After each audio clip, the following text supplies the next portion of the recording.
शांति ही। आज हम सुनेंगे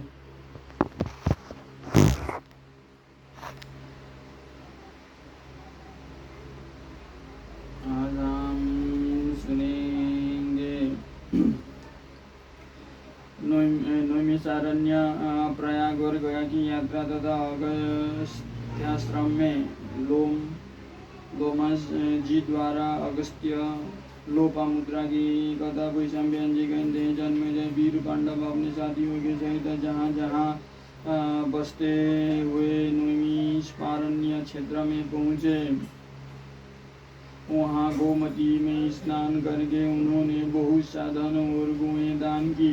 फिर देवता, पितर और ब्राह्मणों को तृप्त कर उन्होंने कन्या तीर्थ, अश्व तीर्थ, गो तीर्थ, कालकोटि और विषप्रस्थ पर्वत पर निवास कर बाहुदा नदी में स्नान किया। वहाँ से वे देवताओं की यज्ञ भूमि प्रयाग में पहुँचे। यहाँ सत्यनिष्ठ पांडवों ने गंगा यमुना के संगम में स्नान कर ब्राह्मणों को बहुत सा धन दिया। इसके पश्चात वे प्रजापति ब्रह्मा की वेदी पर गए। यहाँ बहुत से तपस्वी निवास करते थे। इस स्थान पर रहकर वीर पांडवों ने तपस्या की और फिर वे ब्राह्मणों को वन के कंद मूल फलों से तृप्त करते हुए गया पहुँचे। यहाँ गयासीर नामक पर्वत और बेत के वन से घिरी हुई अति रमणीय महानदी नाम की नदी है। वहाँ पर ऋषिजन सेवित पवित्र शिखर वाला धरणीधर नामक पर्वत भी है। उस पर्वत पर ब्रह्मेश्वर नामक बड़ा ही पवित्र तीर्थ है। वहाँ सनातन धर्मराज स्वयं निवास करते हैं। एक समय भगवान अगस्त्य जी भी यहाँ सूर्यपुत्र यमराज से मिलने आए थे। पिनाकधारी श्री महादेव जी का भी इस तीर्थ में नित्य निवास है। इसके तट पर अनेकों मुनिजन निवास करते हैं।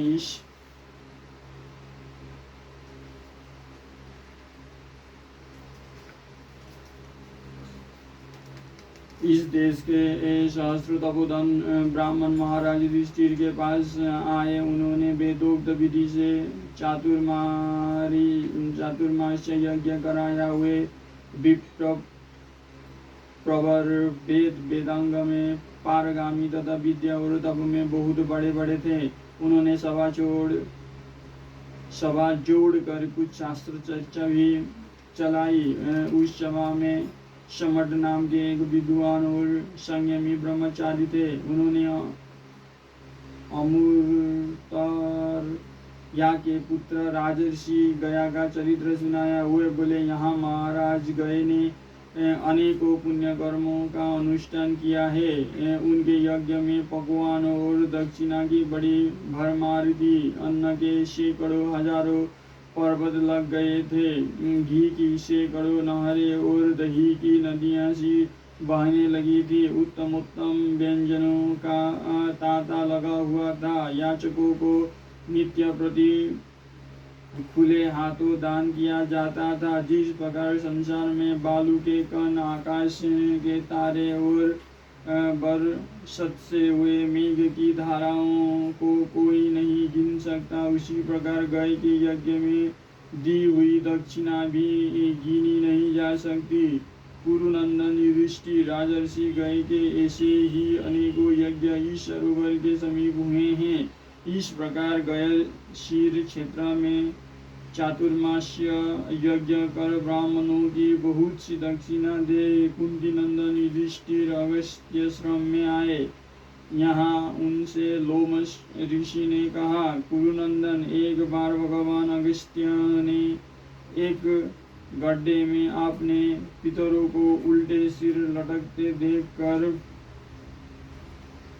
उनसे पूछा, आप लोग इस प्रकार नीचे को सिर किए क्यों लटके हुए हैं? तब उन वेदवादी मुनियों ने कहा, हम तुम्हारे ही पितृगण हैं और पुत्र होने की आशा लगाए इस गड्ढे में लटके हुए हैं। मैं बेटा अगस्त्य, यदि तुम्हारे एक पुत्र हो जाए तो इस नरक से हमारा छुटकारा हो सकता है और तुम्हें भी सद्गति मिल सकती है। अगस्त्य बड़े तेजस्वी और सत्यनिष्ठ थे। उन्होंने पितरों से कहा, पितृगण आप निश्चिंत रहिए, मैं आपकी इच्छा पूर्ण करूंगा। पितरों को इस प्रकार ढांढस बंधा। भगवान अगस्त्य ने विचार किया कि वंश परंपरा का उच्छेद न हो, इसीलिए विवाह करना आवश्यक है, किंतु उन्हें कोई भी स्त्री अपने अनुरूप न जान पड़ी।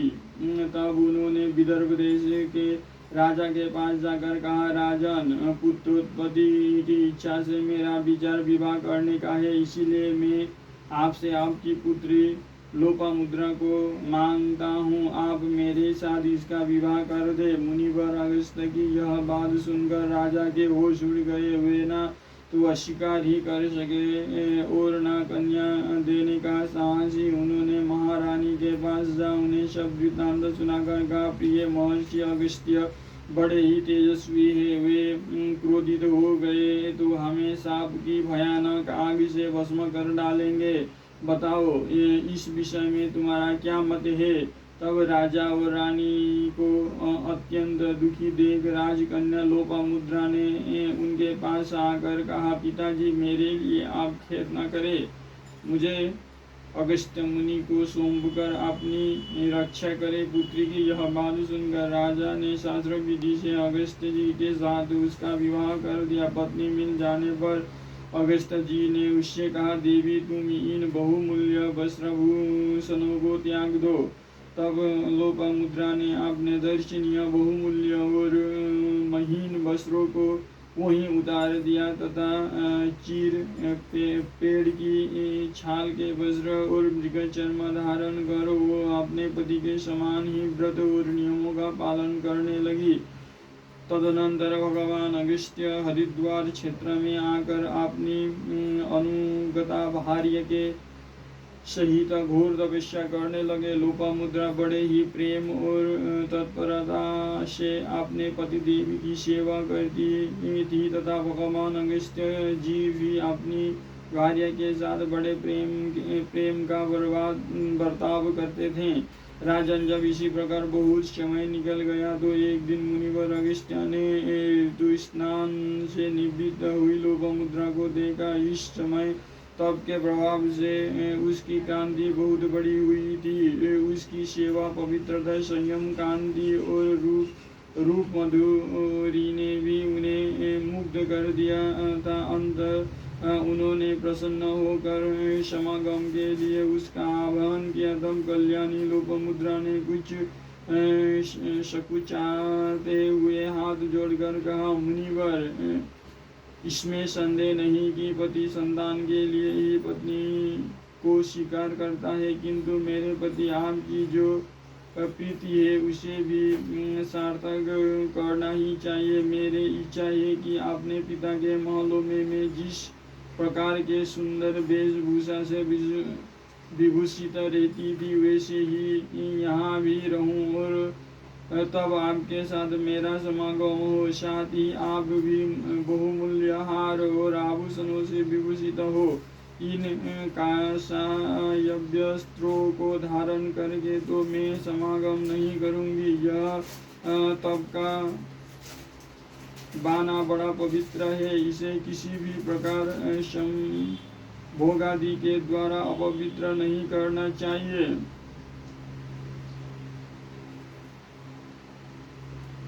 अगस्त्य जी ने कहा, लोपामुद्रे, तुम्हारे पिताजी के घर में जो धन था वो ना तो तुम्हारे पास है और ना मेरे ही पास है, फिर ऐसा कैसे हो सकता है। लोपामुद्रा बोली, तपोधन, इस जीवलोक में जितना धन है उस सब को आप अपने तप के प्रभाव से एक क्षण में ही प्राप्त कर सकते हैं। अगस्त्य जी बोले, प्रिय, तुम जो कहती हो सो ठीक है, किंतु ऐसा करने से तप का जो क्षय होगा। तुम कोई ऐसी बात बताओ जिससे मेरा तप छीन न हो। लोपामुद्रा ने कहा, तपधन, मैं आपके तप को भी नष्ट नहीं करना चाहती, इसलिए आप उसका रक्षा करते हुए ही मेरी कामना पूर्ण करे। तब अगस्त जी ने बोले, शुभगे, यदि तुमने अपने मन में ऐश्वर्य भोगने का ही निश्चय किया है तो तुम यहाँ रहकर इच्छानुसार धर्म का आचरण करो। मैं तुम्हारे लिए धन लाने बाहर जाता हूँ। लोपामुद्रा से ऐसा के महर्षि अगस्त धन मांगने के लिए महाराज श्रुतवार के पास चले। उनके आने का समाचार पाकर राजा श्रुतर्वा मंत्रियों के सहित उनकी अगवानी के लिए अपनी राज्य की सीमा पर आया और उन्हें आदरपूर्वक नगर में ले जाकर विधिवत अर्घ्य अर्पण किया। फिर अपने हाथ जोड़कर अत्यंत विनय पूर्वक उनके आगमन का कारण पूछा। तब अगस्त जी ने कहा, राजन, मैं धन की इच्छा से आपके पास आया हूँ, अतः आपको जो धन दूसरे को कष्ट पहुँचाए बिना मिला हो उसी में से यथाशक्ति दीजिए। अगस्त जी की बात सुनकर राजा ने अपना सारा आय व्यय का हिसाब उनके आगे रख दिया और कहा कि इसमें से आप जो धन लेना उचित समझे वही ले ले। अगस्त जी ने देखा कि उस हिसाब में आय व्यय का लेखा बराबर था, इसलिए यह सोचकर कि इसमें से थोड़ा सा भी धन लेने से प्राणियों को दुख होगा, उन्होंने कुछ नहीं लिया। फिर वे श्रुतर्वा को साथ लेकर भग्नश्व के पास चले। भग्नश्व ने भी अपने राज्य की सीमा पर आकर उन दोनों का विधिवत स्वागत किया। उन्हें घर ले जाकर अर्घ्य और पाद्य दिया तथा उनकी आज्ञा पाकर वहां पधारने का प्रयोजन पूछा। तब अगस्त जी ने कहा,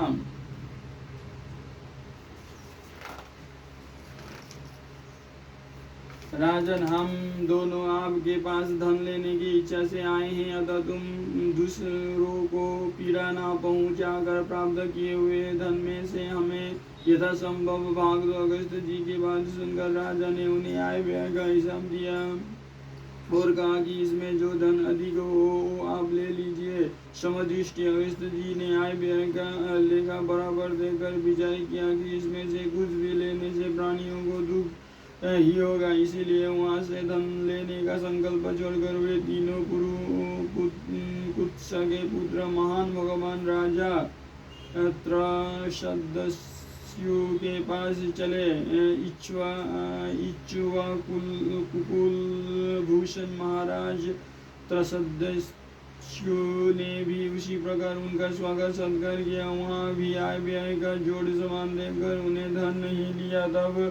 तब उन सब राजाओं ने आपस में विचार करके कहा, मुनिवर, इस समय संसार में इलवल नाम का एक दैत्य बड़ा धनवान है, उसके सिवा हम सब लोग तो धन की इच्छा रखने वाले ही हैं, अतः वे सब मिलकर इलवल के पास चले। इलवल को जब मालूम हुआ कि महर्षि अगस्त राजाओं को साथ लिए आ रहे हैं तो उनके अपने मंत्रियों के सहित राज्य की सीमा पर जाकर उनका सत्कार किया। फिर हाथ जोड़कर पूछा, आप लोगों ने इधर कैसे कृपा की है, कहिए मैं आपका क्या सेवा करूं। तब अगस्त जी ने हंसकर कहा, असुरराज, हम आपको बड़ा सामर्थ्यवान और धन कुबेर समझते हैं। मेरे साथ दो राजलोग है, ये तो विशेष धनी नहीं है और मुझे धन की बड़ी आवश्यकता है, अतः दूसरे को कष्ट पहुँचाए बिना जो न्याय युक्त धन आपको मिला हो उस अपने धन का कुछ भाग यथाशक्ति हमें दीजिए। यह सुनकर इलवल ने मुनिवर को प्रणाम करके कहा, मुनिवर, मैं जितना धन देना चाहता हूँ, यदि आप मेरे उस मनोभाव को बता दें तो मैं आपको धन दे दूँ। अगस्त जी बोले, असुरराज, तुम प्रत्येक राजा को 10,000 गोएं और इतनी ही सुवर्ण मुद्राएं देना चाहते हो तथा मुझे इससे दूनी गोए और सुवर्ण मुद्रा, एक सोने का रथ और मन के समान बेगवान 2 घोड़े देने का तुम्हारी इच्छा है। तुम पता लगा कर देखो, यह सामने वाला रथ सोने का ही है। यह सुनकर उस दैत्य ने उन्हें बहुत सा धन दिया। उस रथ में जुते हुए रिबाब और शुराब नाम के घोड़े तुरंत ही संपूर्ण धन और राजाओं के सहित अगस्त जी को उनके आश्रम पर ले आए। फिर अगस्त जी की आज्ञा पाकर राजा लोग अपने अपने देशों को चले गए और अगस्त जी ने लोपामुद्रा की समस्त कामनाएं पूर्ण की। तब लोपामुद्रा ने कहा, भगवान, आपने मेरी समस्त कामनाएं पूर्ण कर दी। अब आप मेरे गर्भ से एक पराक्रमी पुत्र उत्पन्न करें। अगस्त जी ने बोले, सुंदरी, मैं तुम्हारा सदाचार से बहुत प्रसन्न हूँ, इसीलिए तुम्हारी सतती के विषय में मेरा जैसा विचार है उसे कहता हूँ। सुनो, बताओ, तुम्हारे सहस्त्र पुत्र हो या सहस्त्र पुत्रों के समान 100 पुत्र हो, अथवा 100 के समान 10 पुत्र हो, या सहस्त्रों का परास्त कर लेने वाला केवल एक ही पुत्र हो। लोपामुद्रा ने कहा, तपोधन, मुझे तो सहस्त्रों की बराबरी करने वाला एक ही पुत्र दीजिए। बहुत से अयोग्य पुरुषों से तो एक ही योग्य और विद्वान पुरुष अच्छा है। इस पर मुनिवर अगस्त्य ने बहुत अच्छा कहा। ऋतुकाल आने पर अपनी सहधर्मिणी के साथ समागम किया। गर्भाधान के पश्चात वे वन में चले गए। उनके वन में चले जाने पर 7 वर्ष तक वो गर्भ पेट ही में बढ़ता रहा। जब 7वां वर्ष भी समाप्त हो गया तो लोपामुद्रा ने गर्भ से धृष्णु नामक एक बड़ा ही बुद्धिमान और तेजस्वी बालक उत्पन्न हुआ। वो परम तपस्वी तथा सांगोपांग वेद और उपनिषदों का पाठ करने वाला था। उसका जन्म होने पर अगस्त जी के पितरों को उनके अभिष्ट लोग प्राप्त हो गए। तभी से पृथ्वी पर यह स्नान अगस्त्याश्रम के नाम से प्रसिद्ध हुआ। राजन, यह आश्रम अनेकों रमणीय गुणों से संपन्न है। देखो, इसके समीप यह परम पवित्र भागीरथी प्रवाहित हो रही है। बड़े बड़े देवता और गंधर्व भी इसका सेवन करते हैं। यह भृगु तीर्थ तीनों लोकों में प्रसिद्ध है। भगवान श्री राम ने भृगुनंदन परशुराम के तेज को कुंठित कर दिया था। उसे उन्होंने इसी तीर्थ में स्नान करके पुनः प्राप्त किया था। इस समय तुम्हारा तेज भी दुर्योधन ने हर लिया है, सो तुम इस तीर्थ में स्नान करके उसे प्राप्त करो। अगले अध्याय में पढ़ेंगे परशुराम जी के तेजोहीन होने तथा पुनः तेज प्राप्त करने का प्रसंग।